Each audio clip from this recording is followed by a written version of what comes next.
Under the Trump administration, America's relationship with Africa has been conducted mainly by the women in the family.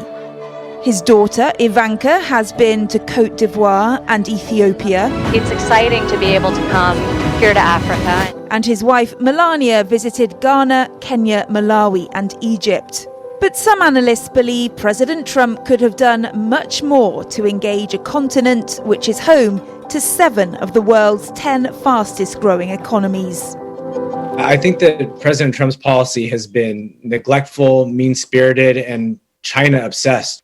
The lack of engagement, he's met with fewer African leaders in the Oval Office than anyone starting from Kennedy, whether it's the travel bans, whether it's the fact that there's no talk of democracy and governance. I mean, the only thing that we can say positively about President Trump is he's been more focused on trade and investment in a serious way than some of his predecessors.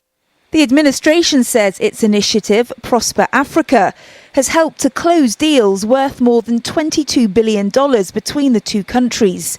But Judd Devermont thinks that Joe Biden would be more engaged. If you look at polling on how South Africa sees the U.S., in 2018, it was about 57%. By 2020, it dropped down to 40% in terms of positive views on the United States. So under President Trump's reign, we've seen many South Africans and then Africans more broadly have second thoughts about the relationship that they have. And I think Vice President Biden would focus on renewing those partnerships. We've also seen Vice President Biden talk a lot about climate change and racial justice. I think all of these things suggest that Vice President Biden would be much more focused on Africa relative to President Trump. But some analysts think there could also be similarities between a Trump and Biden foreign policy, even if the style is different. The Trump approach is to threaten and bully. And so if he's reelected, that's what you're going to see, because that's his standard tactic. If Biden wins, then I think you'll see a different approach.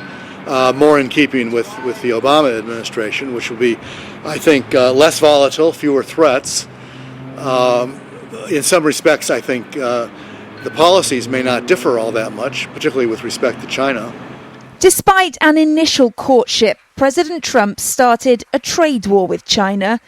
But Joe Biden's advisors say they too see China as a disruptive competitor.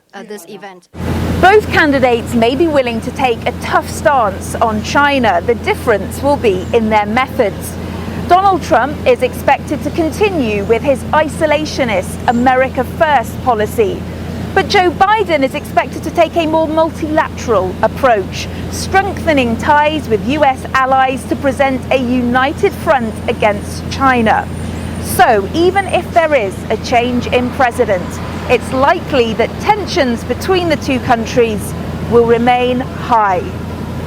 Kate Fisher, SABC News, Washington.